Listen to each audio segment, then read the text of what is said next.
Hello everyone, this is Andrew. Welcome to Keen on America. On July 4th, 2026, America will be 250 years old. An anniversary that will, no doubt, be greeted with a mixture of celebration, contemplation, and resignation. In Keen on America, Andrew talks not just about the American past and present, but also speculates on its future. What, Andrew asks, will be the 21st century fate of this now venerable American republic? Hello everybody. American politics continues to bemuse and amaze. One of the people I always rely on to make sense of Washington, D.C. is my old friend John Rauch from the Brookings Institution, a senior fellow there. He was last on the show back in late March, talking about the resistance to Trump 2.0. All the talk back then was of Signalgate. That seems almost like another century now, given what's happened in the few months since John and I last talked. So I'm thrilled that John is joining us again. He's in his office in the Brookings Institution. John, what's happened since late March? Is there any pattern, any overall picture of Trump 2.0 that's beginning to form in your mind? You wrote a wonderful piece in The Atlantic a few months ago about patrimonialism, the one word you argued that describes Trump. Are we seeing the detailed outlines now of Trump's patrimonial regime in America? Yes. Trump is clearly continuing to try to put in place a government of which he is the sole owner at the expense of Congress and the courts. He has been significantly slowed down since March. I think it's the velocity rather than the direction which has changed. And that turns out to be very important. The people who wanted to oppose Trump, both Democrats and anti-MAGA people generally, like me. Though I'm not an activist, I'm just a writer. But they did not control the Congress or the courts, and obviously not the White House. So the most important two things that they needed to try to do were first to slow down Trump, because he was operating fast out of the gate on maximum momentum. That was the business model. Everything, everywhere, all at once. It just scatter the opposition, disorient, traumatize the opposition, and it worked. But it relied on speed and momentum. The second thing that needed to be done was reduce his popularity ratings, his approval ratings, and get those down so that would reduce his political momentum. Both of those things have happened. I don't think they really happened because of the opposition per se. I think they happened because of the courts and because a lot of what he's doing just isn't very popular. But the result of that has been considerable slowing of the momentum that he had earlier. Elon Musk is now out of the picture. Some of his cabinet secretaries, for example, the Treasury Secretary who got in a fist fight apparently with Elon Musk, have exerted themselves more. The courts have slowed them down. We'll know more about that at the end of the Supreme Court term. That's not a change in direction, but it's a change in speed, and it means people are stopping or are beginning to gather their breath a little bit. John, you and I have disagreed in the past about the F word, fascism. I know you are more I wouldn't say optimistic. You're more sympathetic to using the word to describe Trump's America. Have the last few months convinced you that what we're seeing is a kind of fascism, or is it something else? Well, I think it's patrimonialism. I got that from your show, Andrew. Fascism, you were right. It never quite fit in the sense of 1930s European fascism with jackboots and all that. There were aspects of it. But your friends Hanstein and Kopstein and Hansen, I think, cracked the code, which Yeah. is And Jeff Kopstein, Steve Hansen, both scholars of the great German sociologist Max Weber, wrote a book, and they were on the show about patrimonialism. I mean, it wasn't just describing Trump, but obviously they had Trump half in mind when they wrote well, the the point book. they're making is that you're seeing an outbreak of patrimonialist government all over the world, and Trump is part of that, and maybe one of the purest examples. But that's where you run the government as the personal property and family business of the person in charge. And that's not the same as fascism, actually. It's looser and less coordinated and frankly, less competent and less bureaucratized. And so you get the guy doing things like accepting planes, and you get him installing whack jobs in cabinet positions where they, goof up and invite journalists onto their chat groups, and you get all kinds of, we may soon see measles outbreaks because of the nutty stuff that the Health and Human Services Secretary gets up to. So I'm off fascism. Actually, I think it is patrimonialism, and that's where they're headed. It is, of course. I agree with you. It is patrimonialism. Certainly, patrimonialism is a better description than fascism. But it's a peculiar kind of patrimonialism, maybe a postmodern one, or a networked one, or a digital kind of patrimonialism. It's very different from the traditional forms of patrimonialism that have existed in world history. You note that Trump threw everything at the wall in the classic spaghetti way, expecting some stuff to stick. Has that been effective, do you think? Oh, yeah. Oh, sure. Initially, it's been very effective. They came out of the box with so much so quickly. We knew that would happen. That was something that was telegraphed and discussed. It was called the Everything Everywhere All at Once strategy after the Academy Award winning movie. But they were prepared. They launched so many initiatives at so many targets that it was just impossible to keep up. They went after Doge, went after the agencies. They shut down USAID almost overnight. They went after the universities. They went after the law firms. They announced executive orders that were targeting particular individuals, political opponents of Trump, with investigation. And that, by the way, that's completely new. No one's done that before. No one's done anything like trying to extort law firms by saying you can't even enter a government building unless you give us a payoff. So it was so much everywhere all at once that people just could not keep up. There just wasn't the bandwidth to cope with it all. And the courts are slow. It takes a while for them to kick in.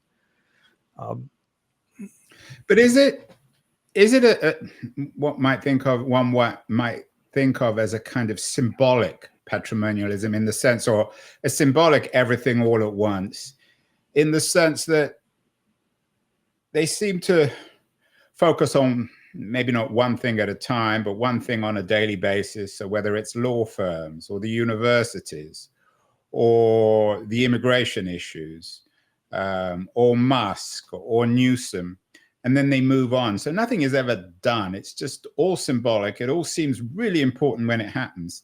And then in a couple of days, everything's forgotten because everyone's moved on to the next thing, which reflects, of course, our social media age. So I'm not sure they had the plan.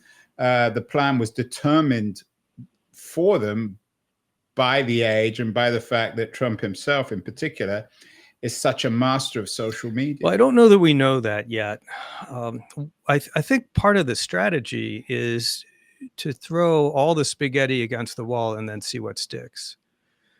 Right? So will he be able to accept a $400 million gift from the Qataris, who, by the way, funded Hamas?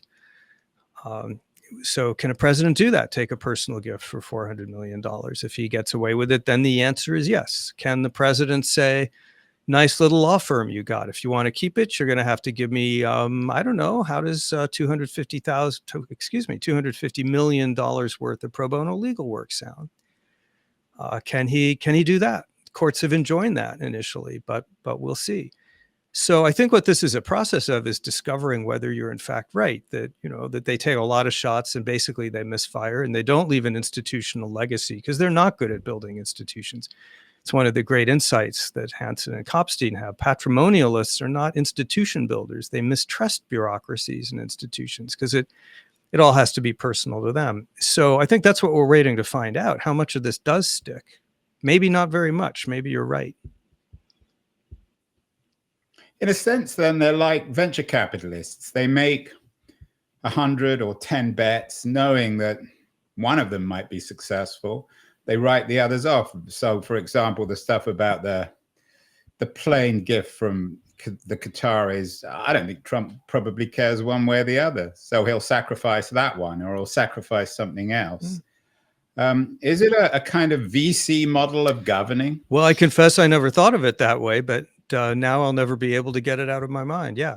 I think that's a very nicely said.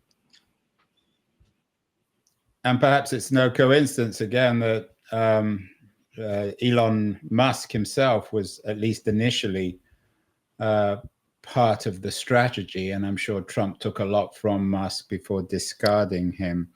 Back in March, John, we talked about the resistance. At that point, it was the law firms, media, and some religious groups. You wrote a wonderful book about how religion is essential to democracy, citing the church in Salt Lake City. What is it? The Latter-day Jesus Christ of Latter-day Saints. Yeah. What's happened with, quote unquote, the resistance since then? Have they been able to keep up with the speed of this VC administration? Keep up, no. Slow down, yes. They were a lot of what the quote unquote resistance did. I don't love that phrase, but a lot of what they did was file a lot of lawsuits, and it has to be said that they were prepared for that. It wasn't as if only one side of this was prepared. They saw a lot of these orders coming, and within days, if not hours, were ready to challenge them in court. We saw that with the immigration maneuvers, with the law firms. Several of them went to court. They got injunctions right away. So the legal strategy has been effective in slowing them down. Now the thing we've all been worried about since the beginning is, would the Trump administration openly defy a court order, especially a Supreme Court order? And the answer to that is we still don't know. It hasn't reached that point yet. The administration actually is doing pretty well with the Supreme Court. But they have certainly played around with lower court rulings, pretending to follow them, but not really following, and then dragging their feet and then saying to the courts, what are you going to do about it? And there's a provision in the big, beautiful bill that would withdraw the court's ability to use contempt sanctions against them. So they're playing lots of footsie with those mechanisms, but they have not openly, nakedly defied the Supreme Court. And that has allowed for some significant slowing of the momentum. The big thing that's missing is, as you know, Andrew, is Congress. To me, that's... Yeah, and you noted that in our 5 takeaways from our last conversation. You talked about an institutional breakdown. You believe that the US has moved from a three-branch system to essentially a two-branch government, with Congress largely absent as a check on executive power. Nothing has changed since then. And that worries me in a way more than Trump does, per se, because it just goes to the heart of the Constitution. The nothing else in the system will function properly if Congress is absent without leave, and that's just been debilitating to the way things are supposed to work around here. John, would it be fair? I know you're working on a piece with Pete Waney. You often write with him on the current situation for the Democrats. Would it be fair to say that within Congress, it's not just a failure of the Republican Party, but also of the Democratic Party, or is it mostly of the Republican Party? Well, it's both. The Democrats have a weak hand, right? They simply do not have the numbers. I was just learning just before I came on this call. The Democrats can't even call a hearing in Congress. It used to be that as a courtesy, the majority party would let the minority party hold hearings if it wanted to. One of the leaders in Congress, I was learning from someone who knew him, one of the Democrat leaders, told his staff, if you want a room on Capitol Hill, do not say it's for a hearing. You've got to say it's for a meeting. So the Republicans have just stopped cold anything that the Democrats can do as a party institutionally on Capitol Hill to push back. The first chance the Democrats will really get, I think, to put an oar in the water is likely to be a continuing resolution to fund the government, probably in September, might be in October. There might be a debt limit bill before then. But those are must-pass bills, which Trump has to sign and the Republicans have to pass in order to fund the government. And until then, there is just not much that they can do on the Hill. So the question then becomes, what, if anything, do the Republicans do to claw back some of the extraordinary powers that President Trump has claimed? You know, this business with tariffs, we act as though it's normal for the president to be able to get up one morning and say, I'm doubling or trebling the tariff on China. The Constitution gives the taxing authority and the tariff authority, which is part of that, to the Congress, not the president. Congress delegated some of that authority to the president, conditional on there being an emergency. The president has used that authority far beyond the intent of the Congress by declaring that we have a fentanyl emergency, and this allows him to set tariffs any way he wants to. Congress has done squat about that. So this is why I think it is largely, but not, you're right, entirely a partisan dysfunction. It's been building a long time. It's not just about Trump. I'm sure you've had multiple people on your show for the last 10 years saying, what happened to Congress? But now it's critical. Did Schumer make a rookie error, allowing the government to continue to function? Shouldn't he have just shut it down? A lot of criticism. I don't remember. Was it in April or May where he? Not sure. March. Again, time has become in itself surreal. Yes, it has.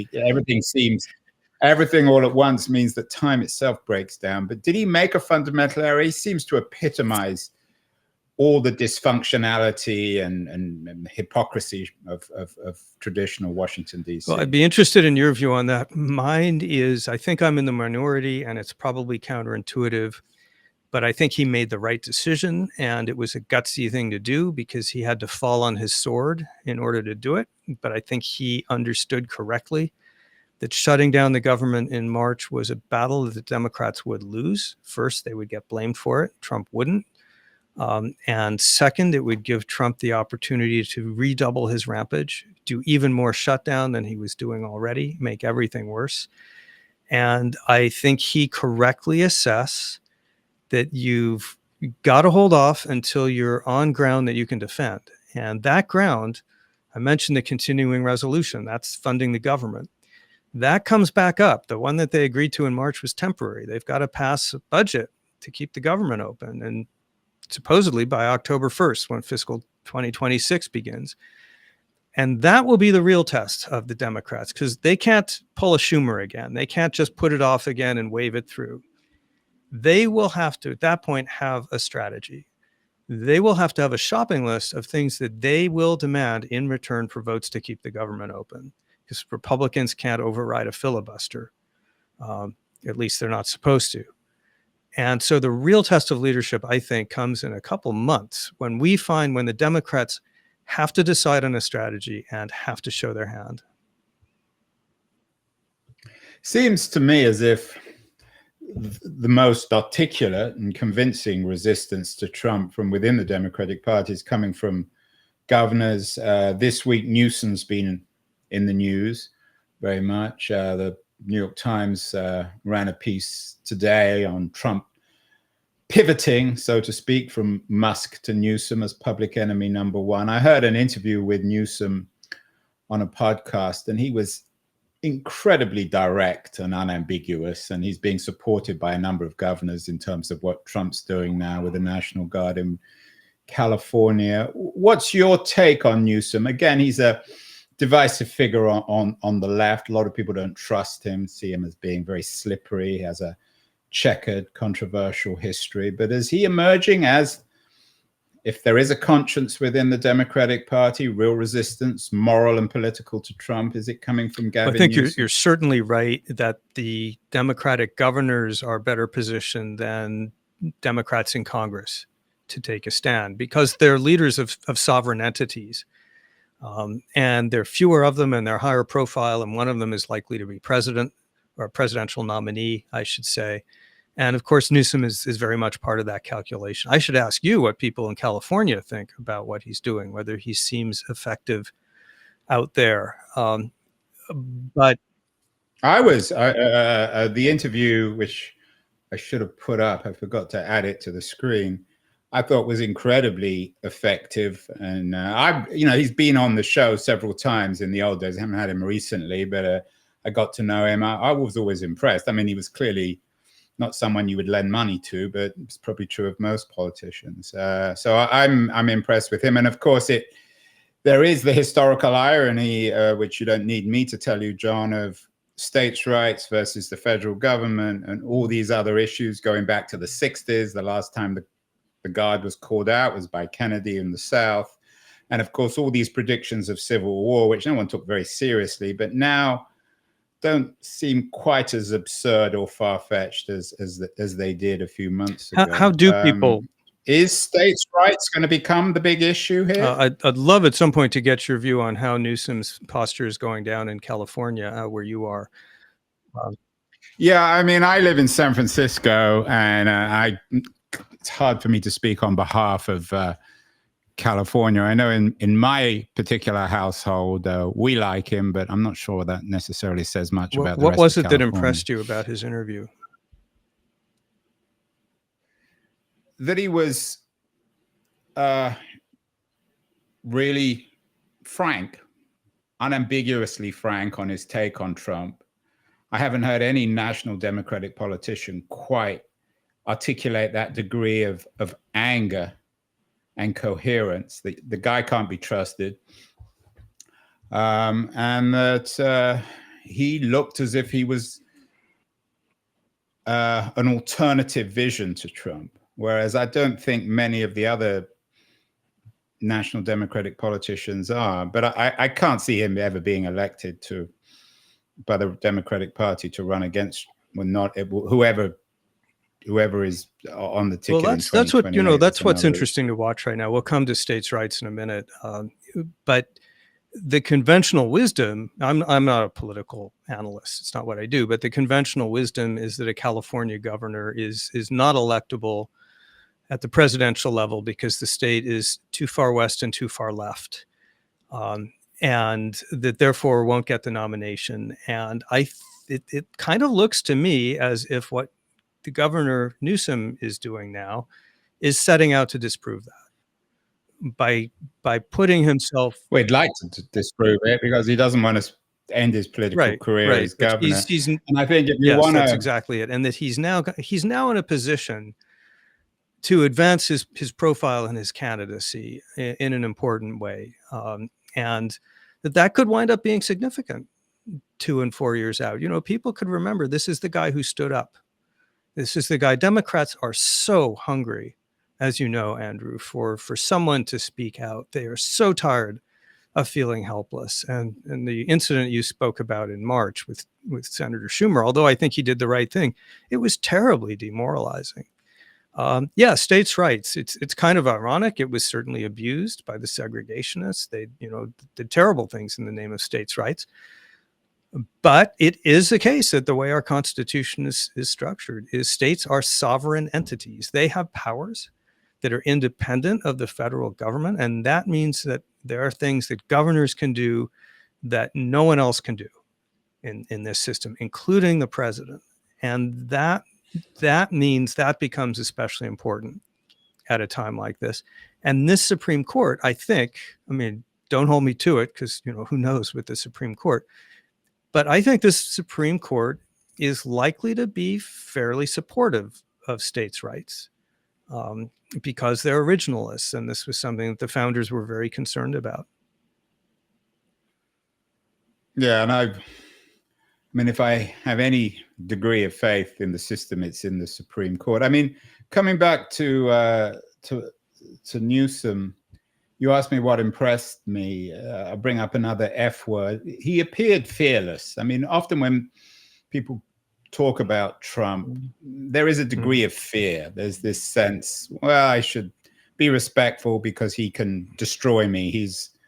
his patrimonialism theoretically can undermine me, my family, maybe my livelihood, maybe even my life. With Musk, sorry, not with Musk, with Newsom, there was none of that. He was entirely fearless, entirely unambiguous. He said that Trump cannot be trusted, never has been, never will be trusted, that he was a bad man, and that he was going to stand up to him. So that's what impressed me. I mean, what about Musk? Could Musk transform himself from being public enemy number one, at least amongst progressives, to being a model of resistance? What happens if Musk looks at the Newsom interview and says, I'm going to bankroll this guy. He seems to know what he's saying. Wouldn't that be fun? Yeah, just to tie a bow around what you just said about Newsom, the rap on him in kind of insidery circles, and I've asked another governor about him.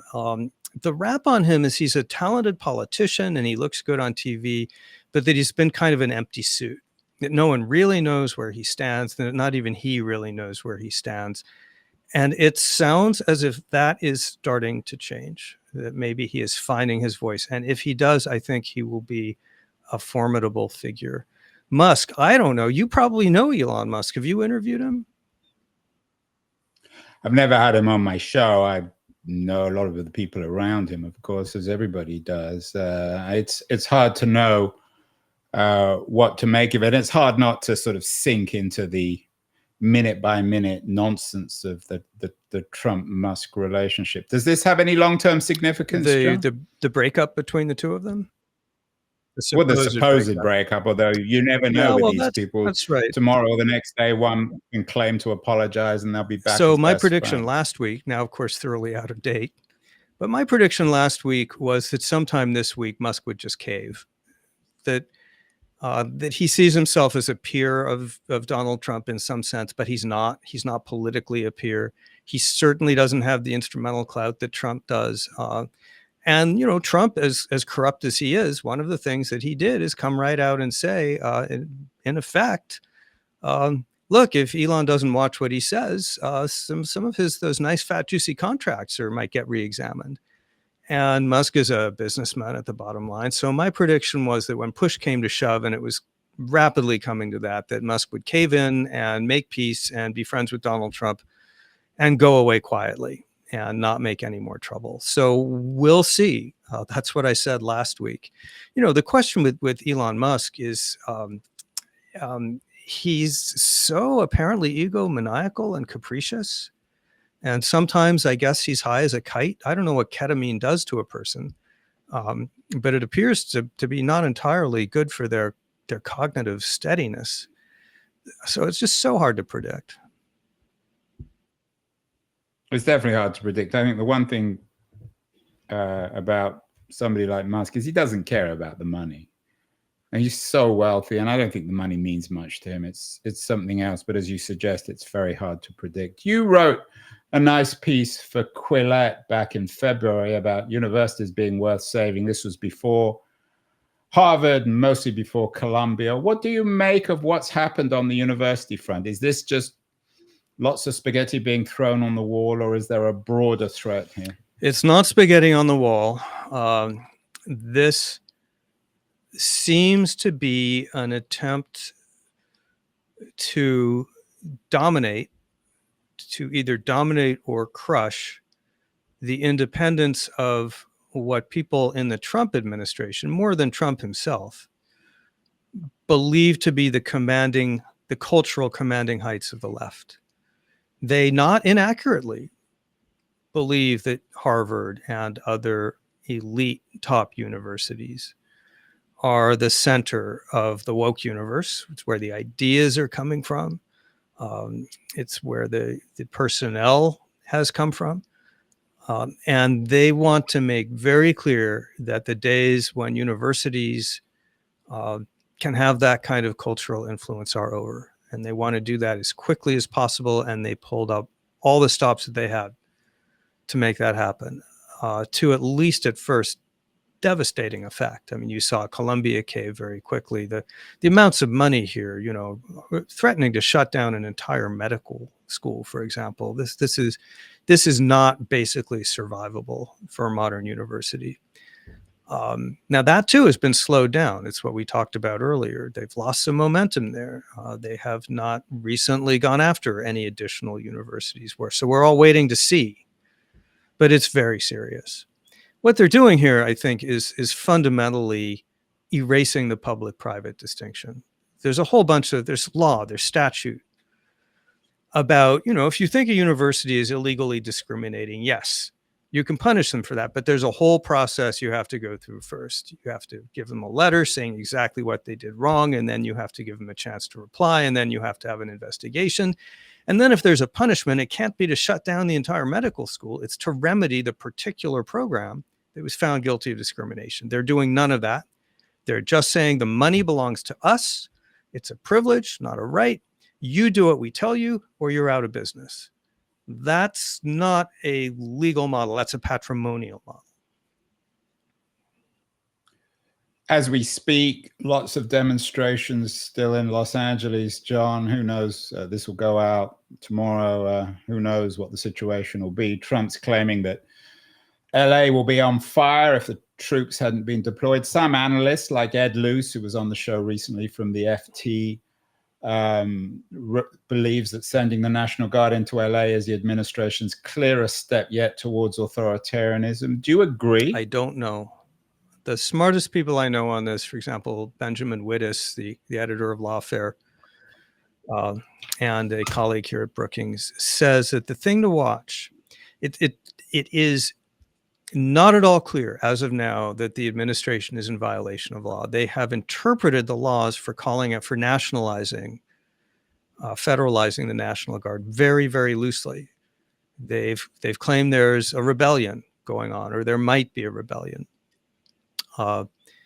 They may have the authority to declare a rebellion. It may not be justiciable by the court. So the legality has not been tested. It may be legal.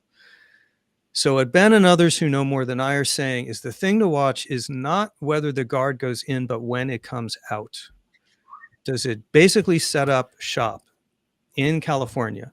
Does the Guard or the Marines, worse yet, begin to do law enforcement duties? Or do they go in on a short-term basis, do something that looks like defending federal property, and maybe assisting local police, so the police in California say they don't need or want the help, and then are they gone after that? Hegseth, as I understand it, is saying this is a 60-day deployment. If that's what it turns out to be, an arguably legal 60-day deployment in the face of riots where, yes, federal property and federal officers were attacked, then I think our friend and colleague Ed will have been proven wrong. But that's the thing with Trump, right? You don't know in real time. You got to wait and see what happens to find out. And by then it might be too late. Yeah, everything, as you say, everything all at once, everything is happening simultaneously. One thing replaces the other. It seems to me, John, that this is a masterful strategy, much more organized and coherent than Trump 1.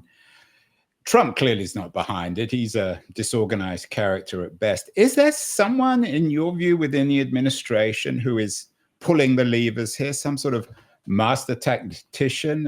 It's not Stephen Miller. Is it J.D. Vance? Is it Susie, whatever her name is? Susie Wiles. What's her name? Yeah, I don't know. I'm not that kind of reporter. Is there someone who is somehow the general behind this broader strategy? Because it makes sense in an overall context. It could almost be described by Tolstoy in War and Peace. The two names that come up most often, again, I claim no insider knowledge of this, so your guess is as good as mine. But the two names that come up most often are Stephen Miller and Russell Vought, who's the director of the Office of Management and Budget. People I know who have worked with Stephen Miller say that he is a very savvy bureaucrat. He is very crafty. He has very strong views, especially on immigration, but also on this. And he went through it the first time. He's one of the few people who's been around both Trump 1 He and knows Trump the 2. ropes. He is quite ruthless on the issues he cares about. He comes back. He's implacable. He's the Terminator, comes back again and again. And the National Guard kind of thing is the kind of thing that I can easily see him pushing hard and masterminding, saying now is our chance to make this point. If you mess with Donald Trump, if you tangle with us, you're in trouble. on the domestic side, and maybe also on the security issues. I don't know. Russell Vought is, everyone who's worked with him say he's a brilliant guy. He is by reputation a pretty hardcore Christian nationalist. He is on record as saying that he's what he calls a radical constitutionalist, which really means that he's for a presidential system of government in which basically the president runs stuff and the other two branches are subsidiary. He seems to be the central organizing force, paving the way for Doge and what it's been able to do, clearing the ground for that. And he's a long-term player. He's going to be around. He knows how to work this system. Super, super smart. So those are the two names I hear the most often. Yeah, and we did a show on Project 2025 where Vought was seen as the central figure. Your friend Francis Fukuyama wrote an interesting piece in the New York Times yesterday, a revisionist nightmare, imagining a world in which history has been rewritten, a reworking of the traditional 20th century narrative. I'm sure you missed read it. it. Alas. Do you think there's something in? Alas, I Sorry? missed it. Well, he basically argues that the standard isolationist Republican argument that the Americans should have kept out of the Second World War, and that the MAGA narrative now becomes the dominant narrative in the 21st century. So I threw that one on you unfairly, John. Do you think Fukuyama, though, has a point? Is history about or being rewritten in an Orwellian sense in this MAGA age? Could we get to the middle of the 21st century and imagine that that most of our conventional understanding of 20th century history was just been eliminated, deleted, essentially? Well, I'm in no position to read the future, but reappraised, yeah, I think there's a substantial chance of that. I think, I think about that myself and wonder. I'm one of the people who, back in the 90s, I'm only slightly younger than Frank Fukuyama, and I thought then that he was right, that and he never predicted that there'd be no more war and no more conflict and that everything would be settled. But he did say that we had settled the issue of what's the one viable, workable system of government, and it looked a lot like liberal internationalism. And it does look like all of that's been cast into question, and that at a minimum, people are going to question whether it was ever really as sustainable as we thought it was, whether maybe it was a temporary function of the fact that America came out of World War II in such a dominant position, and that it underestimated how tired the American public would become of supporting internationalism and its institutions, and how angry they would become about the shortcomings of liberalism. So yeah, it's very. I think if how you describe his article is accurate, I think it's very plausible. What do you think? I don't think it is, but I tend to think that what we're seeing now is an ephemeral thing that will be replaced. Maybe we can do another conversation on that. Finally, John, because I don't want to keep you too long, and you gave me the compliment earlier saying that you liked my show because it was relatively short, so I don't want to keep you too long. You wrote a wonderful book, The Constitution of Knowledge, A Defense of Truth, a few years ago, back in 2021. It was a big hit, which was in some ways critical of our digital economy. We did a show last week with Tom Arnold Forster, who's just written a very interesting intellectual biography of Walter Lippmann. Lippmann argued, according to Forster, that the nature of democracy was one in which most people couldn't digest or comprehend all the information. Lippmann, of course, was making his warnings back in the 20s and 30s. In the 2020s and 30s now, is Lippmann's warning even more relevant? Is that simply, and this is particularly in the context of Trump's ability to throw so much information and data into the public arena that it's almost impossible to digest it. So today, Ed Luce is warning about the clearest step yet towards authoritarianism, what's happening in AA. Next week, no doubt, something will have replaced that. How is democracy supposed to incorporate this. We're not going to go back to sleepy Joe Biden in 2028. Maybe the MAGA people will be thrown out of office. But even if Gavin Newsom is elected, he will have learned something from this Trump model. What becomes of digesting information, particularly in an AI age where we have machines that are so much quicker and smarter than we are? Well, I think about that a little, Andrew, and this is, again, I've said this a couple of times now. This is something where you know more than I do, but in the past. Well, you've written the book about Well, I mean, it, the so specific element of certainly AI is what I've been thinking about a little bit, because we've had these information revolutions before where it seemed that suddenly the dam burst and everything was coming at us all the time. The original, of course, was the movable type, in which suddenly Europe was flooded with books and overwhelmed, and the church thought we can't survive this crisis. And the first thing, and we had a 100-year war, the bloodiest war in European history before the Second witch World hunt War. craze all across Europe was set off by these books, these conspiracy books about witches. And then we saw the same kind of thing happen in the late 19th century in the United States, with the big offset presses, and suddenly you could produce these massive newspapers, and you had the Hearst Empire, and you had the same sense of being overwhelmed by a partisan press full of fake news. And in the past, you could say the same about radio and Hitler and so forth and so on. And in the past, what seemed to have happened is things settled down once you begin to get some intermediaries in place who can begin doing the job of kind of sorting through this information and presenting it to people in packages that they can comprehend, and that there are certain rules for how they do that, which emerge over time. And the question I find myself asking, that you're better positioned to answer, is amid this tsunami of seemingly random and overwhelming information or false information, can artificial intelligence begin providing some of that service of organizing this into coherent packages in ways that are able to organize our thinking? I notice you seem to be using AI to do summaries. I get your emails, and I think they're quite good. And they do help me understand, the 5 points of what's in the podcast. I read those, and then I play the podcast. Yeah, there it is. I find that it adds value beyond just summarizing. So maybe I'm crazy, but I kind of look to AI as a possible way to begin sorting through the mess. Is that completely crazy or only partly crazy?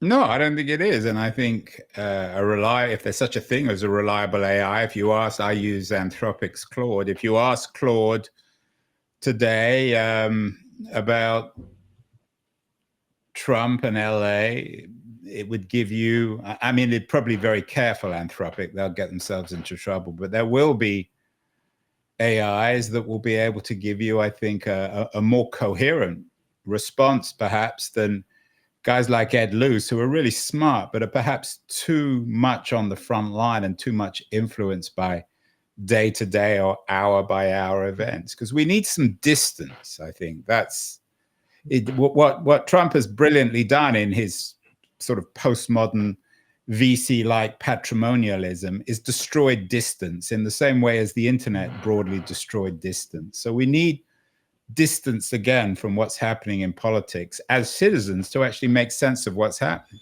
Yes, postmodern is such an interesting word here. I'm working on an article right now on the postmodern right and how much it learned from the postmodern left in terms of the tactics, not, of course, the goals, but the subversion of truth and the flooding the zone and this the nihilistic style. A lot of that is there.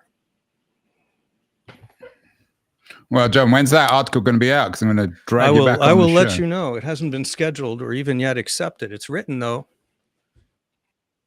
Is it for the Atlantic or for another Persuasion. publication? Oh, yes, Jamal. Okay, John. Well, good to talk. I hope I've calmed you down a little bit. Not that you were too frantic. You've just come back from Greece. You're looking very well. So I think we need you, John, to keep a little bit of distance, remain coherent and calm in the midst of this postmodern patrimonialism. Thank you again. Always a joy and an honor to have you on the show. Keep well, and we'll talk again in the not too distant future.